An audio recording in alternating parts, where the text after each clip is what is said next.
for joining us. You've reached the Fanatics of Film, and this is Blasterpiece Theater. My name is Ben, and I got my cohorts with me. I'm Neil. Welcome to the big show. And I'm Alex, standing over the Rancor pit. With a giant bone in hand. Oh my gosh, we're going to edit that. or not.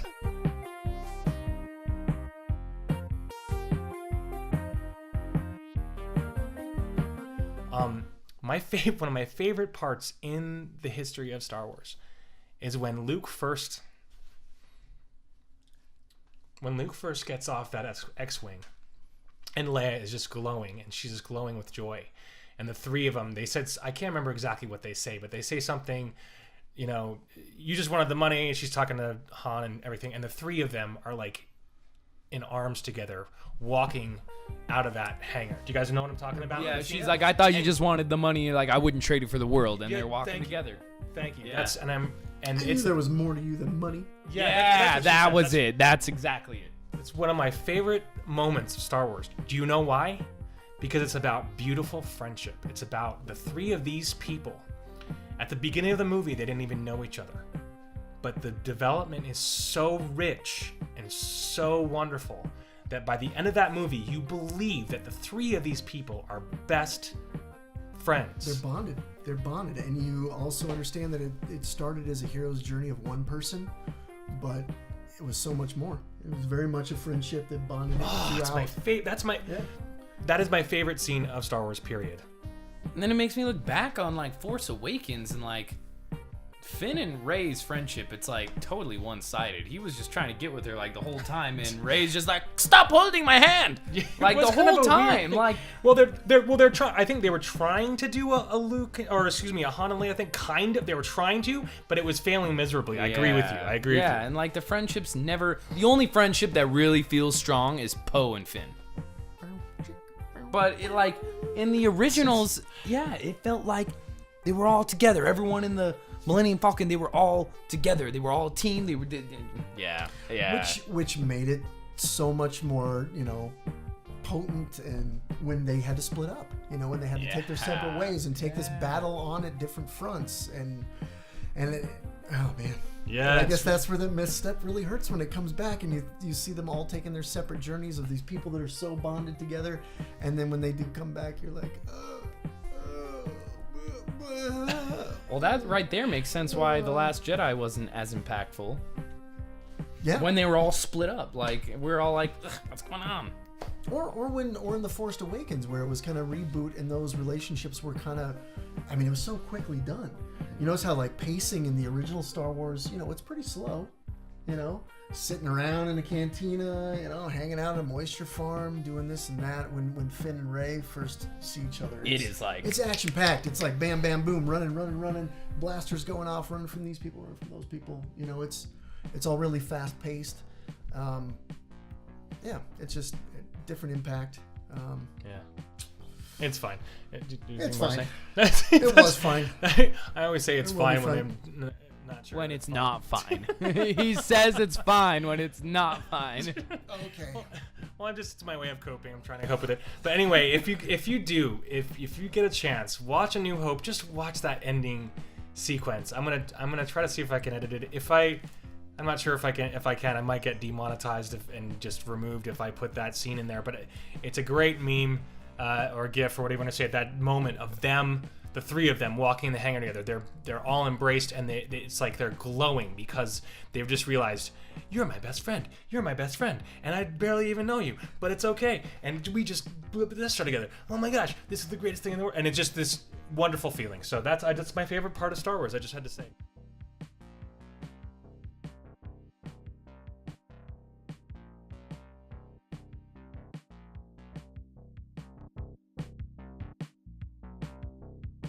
This is once again, the main thing. This is what's killing me right now, is what's happening with Mark Hamill of what was said, and when it was said, now that it's been said after he's been cut loose. He's been cut loose from this whole thing, and we all know that he was under contract when, of course, he'd signed on with Lucas, with George before it all happened, he told the whole story about him jumping on and being at dinner or at lunch with George and Carrie. I think it was, because both Mark and Carrie were at lunch with George, and they said, hey, we're doing it in episode 8, and Mark, he reenacted the whole thing, and he was excited about it. And so Carrie and Mark were both so excited about it, they just jumped right on immediately without reading any scripts or anything, which is totally fine, because they want to come back. They want to do Star Wars. And that is a beautiful thing. But having Mark talk here and talk about how, he doesn't care whether he returns. I get it, not wanting to get the band back together. We're going to read that in a second. But one of the biggest things on my mind is, most specifically, that he might not be returning at all in episode 9 because of this, because of him. I mean, they haven't. I mean, it seems like they haven't asked him, because he's very vocal about it. He doesn't care. And saying that he doesn't care, meaning seems to me like they haven't even asked him to be a Force ghost.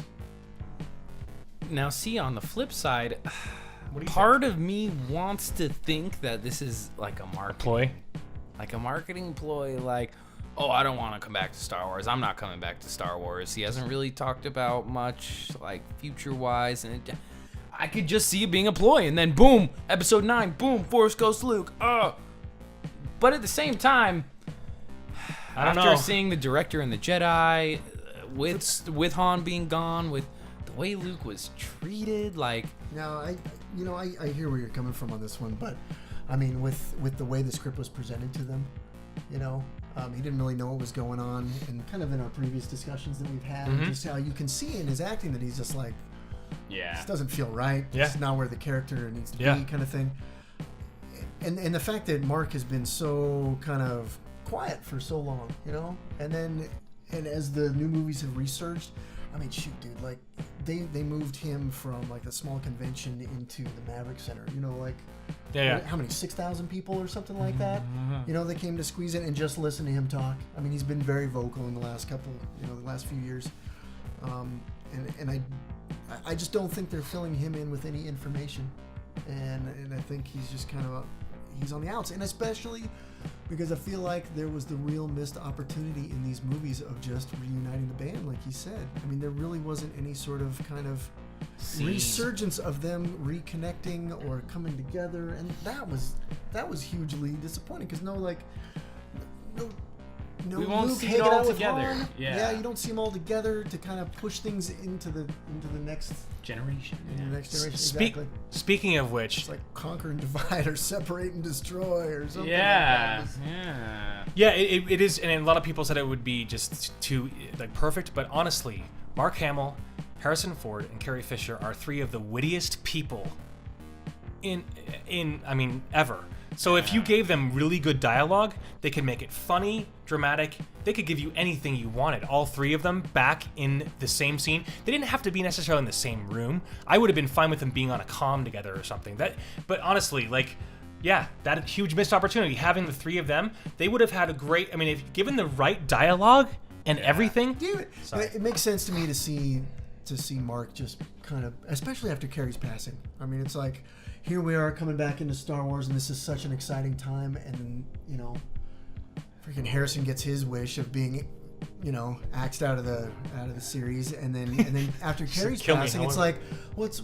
Mark left with? He's like, man, well, this kind of sucks. This isn't necessarily the excitement or the, I just that he had signed turned up for. into a Force ghost, right, or the bringing us back to that fun and that enjoyment and the excitement that they had. I'm sure that was a huge bout of excitement to have them all together again, and they're obviously doing all the press releases and everything, and they're all hanging out together for the first time in a long time. And then when it comes down to actual shooting the film, it's like, oh well, I'll see you on day 78. It would have been a funny at the lunch table or something like that. Who knows?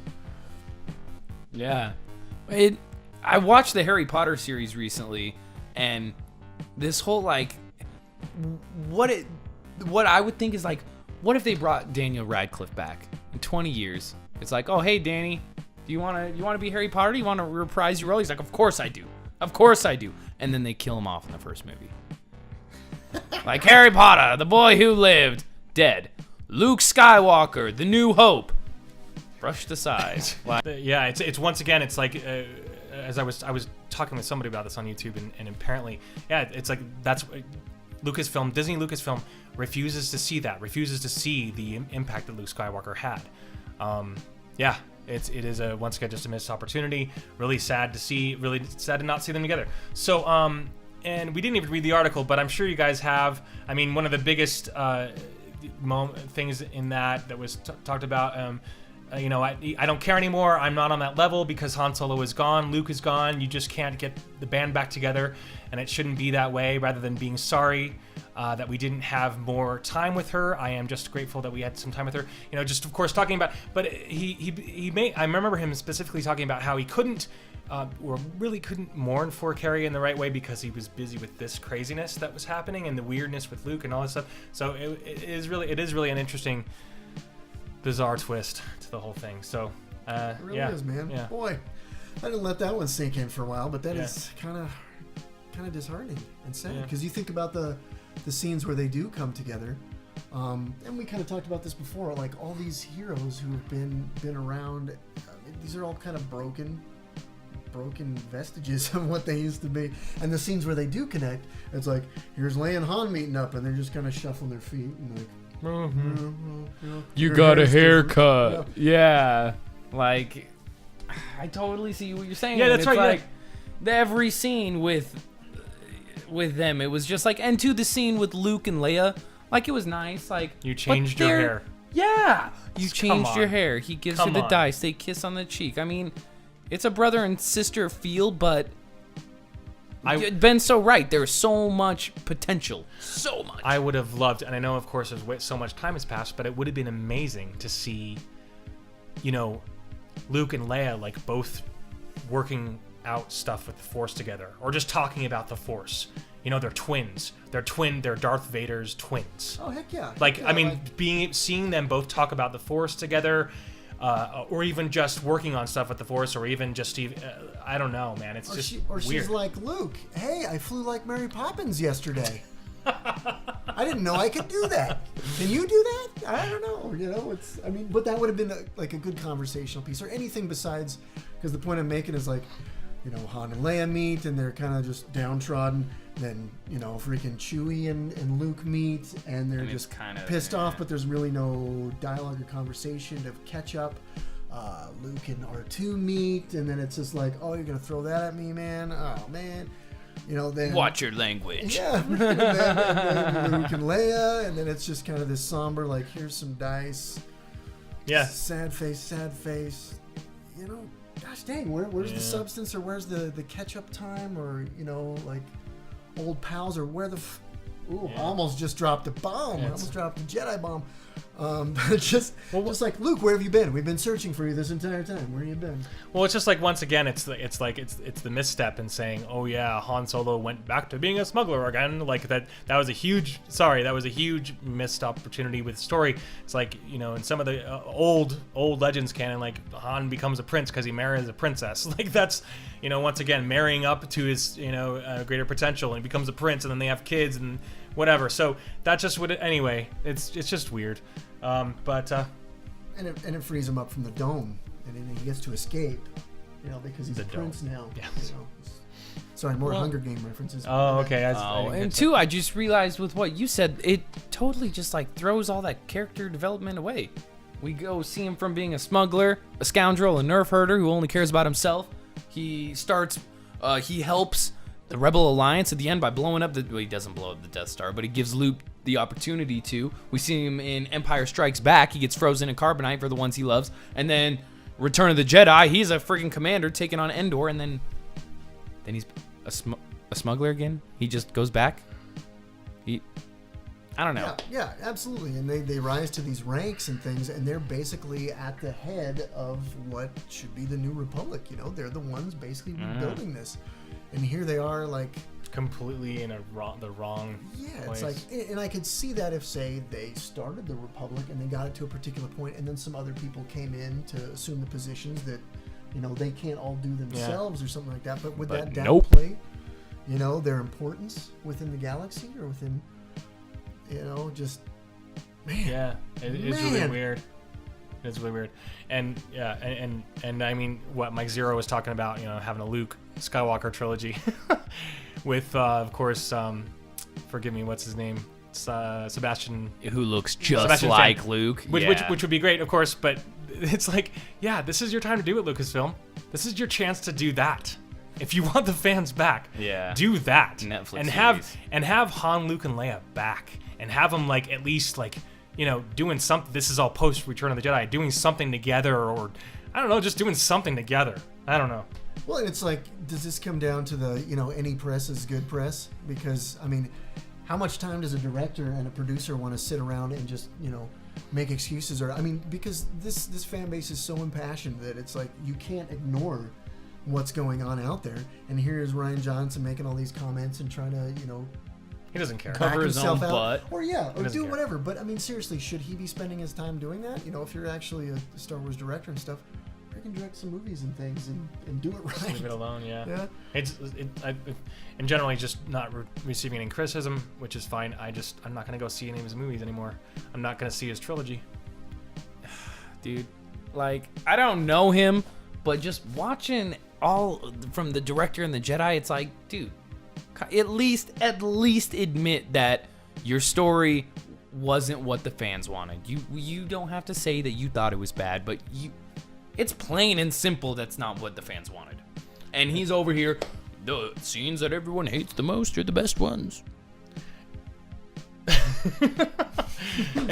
and especially since it was actually depressing. I did start watching the Director and the Jedi, and I couldn't finish it. Yeah. It was just so depressing. I mean, it's actually really cool how they put the sets together and all that stuff. And I mean, apparently it was I think it was the budget was twice as much as The Force Awakens. It was crazy stuff. They built that stupid space that stupid sea cow moose thing that Mark milks. The They blue built titty that milk. stupid thing, and then Rian Johnson was talking about he was bragging about the toy. It was like, what? Yeah, with Anyway. real action teat. Yeah. See, it's it's like, like, you think really? Kung Fu Grip was a good thing. Hey, He's proud of the most weird things, Yeah. of the movie. He was proud of that, the Cantabite scene, the whole casino world that we didn't care about or need to see, and then Luke dying. If anything, out of the three things, the blue space cow Well- titty milk was the best. And it's like they gave him the keys to the Empire, and they they gave him, here's three more movies for you. So it's like, I don't really care. I can say whatever the heck I want. Yeah, the fans he's really, they're gonna have to put up with it again And that's- and again and- and again. Okay, and so you guys do realize that's why I'm considering boycotting Han Solo. You guys realize that. Yeah. You do realize that, right? It's not just because I'm like, Han Solo, Disney sucks. I'm not doing that. It's because when you sit there and go, okay, Disney, Screw you're Ryan making this Gosling. Star Wars movie. I'll just go to it. It's because of because of what happened with Last Jedi. They're still going forward with Rian Johnson's trilogy. That's fine, I guess, but the fans are not okay with that, and so you have to. There's a point, and that's why I'm considering it. You guys do realize that, right? I totally realize that. Okay.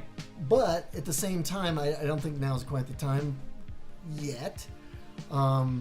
I understand where you're coming from, but I don't think boycotting will have the impact that may, unless half the fan base actually boycotted right now, as if they were striking and doing something like that. I think more importantly, If it's right now, significant enough. I think more importantly is the fact that there are enough people online talking about Last Jedi, and there's enough people commenting about it that But they just don't care. No. That going to the movie and actually doing that exact same thing for the Solo movie is going to make more of an impact than just flat out not watching it.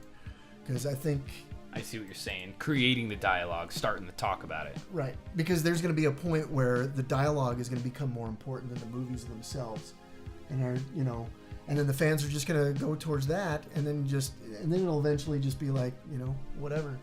Screw you, Lucasfilm. Screw you, Disney. Yeah, and You know. so, but that's why I was saying that the boycott is important, because if they're still making a profit, they're gonna do whatever they want, and that's I the gotcha. problem. And so, yeah, But I see where Neil's coming from, because we had The Force Awakens, right? Rogue One, which that Rogue One was a great movie. Rogue One was great. I mean, no one was talking about boycotting, nothing after that. You know what I mean? So we were up Last Jedi brought us down. I see what you're saying. It's almost like we need to see what direction. Is Disney gonna listen and be like, dude, we really need to reamp it, and is Solo gonna bring us back up? Or is it not? And is it gonna sink lower? Because if it's bad, I think it'll blow up way worse than The Last Jedi.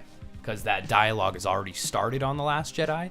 So if Solo movie doesn't do good, everybody who's already not liking The Last Jedi and podcasts like us who are already talking about it, it's just going to get bigger. And here's another big thing, and sorry to stop it, but here's another thing that's unique about the Star Wars movies, is it's not just a lot of people going to see the movies once. It's like us going to see it opening night, going to see it the second night, waiting a couple, maybe seeing it later in the week. Maybe if it's still in the theaters 6 weeks later, we're going to go see it again. You know, that's the kind of thing. But with this kind of movie, I don't think it's necessarily you need to boycott it, but I will certainly go see Solo. And, you know, like any other fan, if it's not that good, or if this trend continues on what The Last Jedi set up, then you're not going to see that repeat business. You're not going to see, you may see the open weekend bump, but stuff is going to fall down quick. Well, so this is my opinion, and this is what I've been seeing. So, you know, every single response that Disney has had, Rian Johnson, all of them, that once again it reinforces the fact that there is a huge disconnect between them and the fans. They think that we are like 10 people. That's the big issue here, is that they think that there are 10 people out on the internet going, The Last Jedi sucked, or I didn't like what they did with Luke. It is way more than it's a lot of people, and that's the problem, is that they don't see that, and they won't see it because they're not watching these YouTube videos. No, Lucasfilm is not watching this YouTube video. They don't care. Which is kind of ironic. Which is fine. But it is what it is. Yeah. But that's the point, is that they're not watching that. They don't care about numbers. What they do see is their wallets. That's what they're going to see, and that's why the boycott is important to a lot of fans, because if Solo makes a killing, they're going to be like, oh, you know what? It wasn't so bad. There were only 10 fans complaining about The Last Jedi. That's the problem, is that, like, I think Ryan called us a bunch of man babies, and then I remember Chuck Wendig, the writer. He wrote the trilogy, the Aftermath trilogy, and he was just bashing on all the. Oh yeah, there's like 4 people in a chat room on the internet talking about how The Last Jedi sucked. And he literally said like 4 or 5 people, or 7 or something like that. It's just like, that's the problem. There's a huge disconnect. They don't see how many people are upset, and then they won't see it until the money drops. So you know what needs to be done? I don't know. In spirit of smuggling, one of you out there needs to upload it straight to Pirate Bay so we can watch it for free. Screw you, Disney. Screw you. I like this. That is the best idea of this entire evening. Talk about, it's like, steal this movie, smuggle this movie. As we get hugely in trouble. So just so we get Well, maybe then somebody will start listening to the YouTube channels, because the strange and ironic part that I was thinking is, you know, these new movies are geared towards the new generation, but the new generation is all on freaking YouTube and doing stuff that, you know, if they're not paying attention to, and yet they think they're making movies for that generation, you know, it's, yeah. So thanks everybody for hanging out with us. We're just going to get to another thing, so this does bring about the stuff we weren't going to bring this up, but this does bring about what Rian Johnson, once again, and forgive me, Ruin Johnson. So I think the whole issue with the Return of the Jedi, I think there's a huge misconception with a lot of people thinking, there's so many people I hear, and I talk to a lot of people online, and they're saying that, like, oh, you're just mad that they killed Luke. No, we're not mad that they killed Luke. I think it was just the way that Luke was killed, and when he was killed, etc., without giving him at least some sort of thing back. I mean, Ryan was just up against Mark, and he was up against Colin Trevorrow. Colin Trevorrow and Mark Hamill both had a concept in mind. I don't know if you guys knew this, but they actually talked about it. Colin Trevorrow said specifically, "This is what I got in mind for you, man." And Mark was just like, "Yes." He was excited. He was all pumped. And they had this specific thing that he was going to do with Luke and Leia. They were going to have this dynamic with Luke and Leia in Episode 9. And so I think the issue is that killing Luke Skywalker, you didn't have to kill him. The way he was killed, etc. all the diehard Luke fans are pretty accepting of Luke dying. That isn't the issue. I think the issue is more along the lines of how he went down. For me specifically, at the end of The Last Jedi, they show the kids playing, the action figures. He was supposed to be this inspiration to these kids, but the problem is I didn't believe it. I didn't believe that these kids were, really truly inspired by him just projecting himself there and distracting them for a little bit before they got out of this stupid cave that, Anyway, there's a real disconnect of respecting your elders. Yeah. Kind of thing here. Yeah. It's like Rian Johnson's coming into this and J.J. Abrams, and they're fans of the movie and things, but they don't seem to be respecting their elders in this. And I think that's a pretty American thing to be doing. And sadly, the American to not movie respect your elders? Yeah. The American movie that is Star Wars, I mean, man, you should be respecting that. I mean, because it created what it has. I mean, a whole movie of special effects, a whole world of it changed the world. Yeah, it changed the world. And the sad part is, what kid who's like, what kid who's like 5-6 years old is gonna watch The Last Jedi and look at Luke like, oh, he was an inspiration to me. That crotchety old man who didn't do anything but complain and bitch and drink, green cow tit milk. Where was I going with that point? Sorry. Dang cows. Take your time. We're gonna. Dang cows. No, I guess the point is just respecting those elders, and then not seeing those particular elders interact with one another definitely shows me how out of touch that Rian Johnson and J.J. Abrams were with respecting the lineage that came out. They were like, couldn't even think to write in some dialogue for them because, they weren't thinking about them. They weren't respecting those particular legacies and the lineage that was going on. So instead what we got was just, eye-to-eye contact, little gesture here, little gesture there that just didn't pan out. And I don't mind the killing off of Luke so much. No one does. No one minds. If he had trained Rey. He'd actually trained Rey. That would have been freaking great. Done something. If he and Chewie had a conversation where there was like, what happened to Han? What's going on? Let's bro hug it out. If he had a real reason, if he had a real freaking reason to be on, to be how he is, because just, again, I'm not convinced with just, oh, he had some dark in him, and now I had to kill him. Like, so lame. So lame. Yeah. It's one particular defining moment in a lineage of things that Luke has been. I mean, dude, seriously, you destroy a Death Star, you take down the Emperor, you redeem the Dark Lord of the Sith, and then you have one freaking moment where you like almost raise your saber to somebody who you feel the darkness in, and then I guess I'm gonna spend the next 30 years held up on a planet with a tree and some cliffs, and what I mean. Yeah, it's pretty silly. Mark Hamill said specifically, he said himself, when he read the scene about Han getting killed, he was like, man, I would have been there. Luke Skywalker would have been there and that would have been an amazing thing to see Luke just jump from out of nowhere and stop Han and save Han's life. Because Right. I mean, how many? Didn't Luke owe Han several times? I don't know if he owed him, but anyway, yeah. I think so. I'm trying to. There's several instances where he, after he gets out of the bacta tank, he's like, "I owe you one." Yeah. like from Hoth. Yeah, but even if what's up, I'll say his. If they would have explained maybe Snoke's putting that thought in Luke's head, or like Snoke putting the thought inside of Luke's You told me to remind head. you, so that's yeah, why I reminded you. One Snoke, not several. Snokes. Just one. Just one Snoke. Could I get 2 Snokes on a sugar cone, please? Just the. So what were you gonna say? I'm sorry, I interrupted. You were saying, I'm sorry. It would have been okay if it was a bad thought. Dude, I'm still just not sold on him feeling the darkness in it. Maybe if it was like, I was the one who did that, I put the thought in Luke's head, or just something, explain more. I have a great idea. This is expanding upon what you said last time about Mara. Oh. I would love it if it would have been so cool. Kylo gets jealous of Mara because Mara is more powerful than him or something, and Luke and Mara are spending time together, but Kylo wants to learn faster. He's being impatient, so he wants to learn faster, and so he wants to take Luke's time, but Mara's taking Luke's time at something, and so that's what triggers him to kill, and that's what brings him more to the dark side. That's why he kills Mara.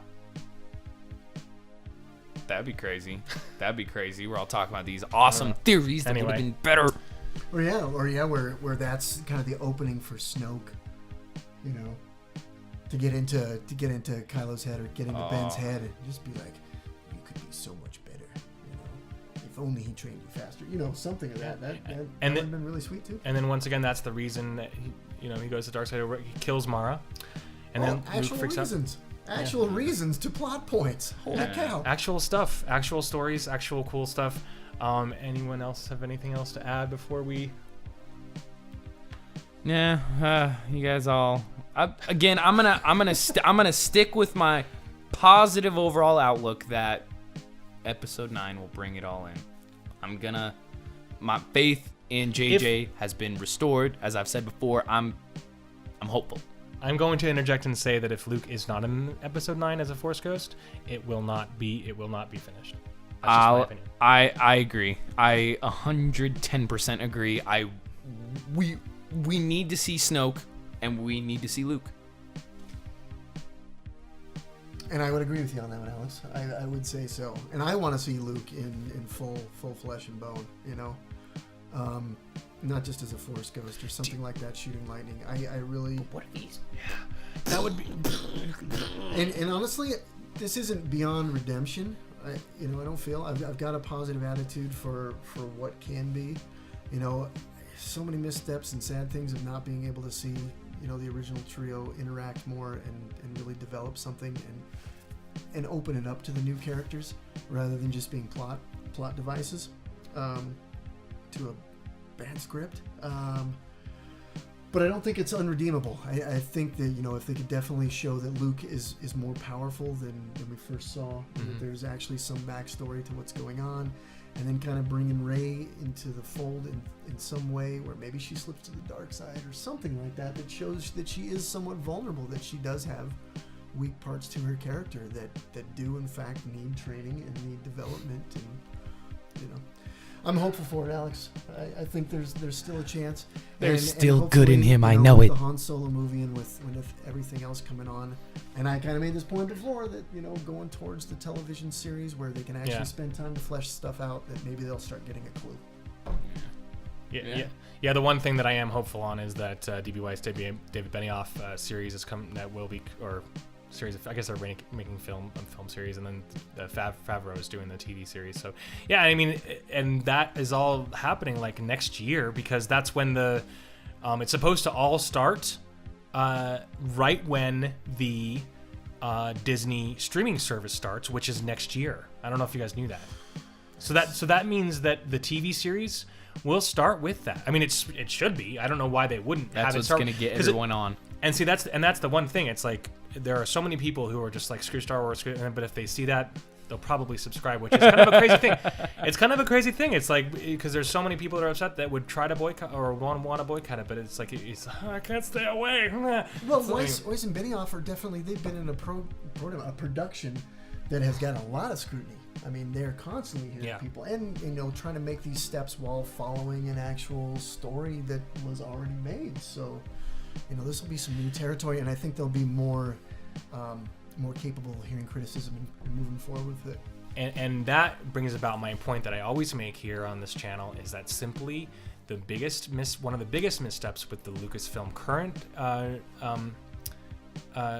Disney Star Wars. The current Disney Star Wars Lucasfilm is not looking to the writers of the novels for support, for guidance, for anything, or even just looking to the books. And that's where I think David Benioff and D.B. Weiss would be, because they're used to that. They're used to going to source material that's already made, that's already established, that's actually already loved by so many people.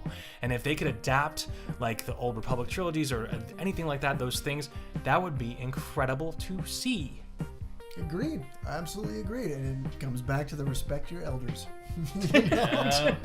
Could all take a little lesson from the people that came before us so that maybe we don't repeat the same kind of idiotic mistakes or make things that, you know, just don't make any sense whatsoever in the context of what came before us. You know? Anything else last to add? It would just be crazy if we saw a flip. If the TV series became more Star Wars or more fandom, more hardcore fandom. We have Clone Wars, we have Rebels, have these coming out. Like the TV side of things, maybe it's looking good. What happens if the movies start just becoming poo? But the TV, I don't know. Maybe the TV series will keep it going. With Favreau and David Bennett, Phoebe Weiss, I do see that as probably going and Ryan Johnson doing a trilogy of movies. See? I do see that. Yeah. I do see that seesaw going Exactly. this way. Yeah. So we love you, George Lucas, and we love you guys out there. Thanks so much for listening. This has been Blasterpiece Theater. My name is Ben. I'm Neil, as always. And this is Alex again. Thank you so much, and may the force be with you.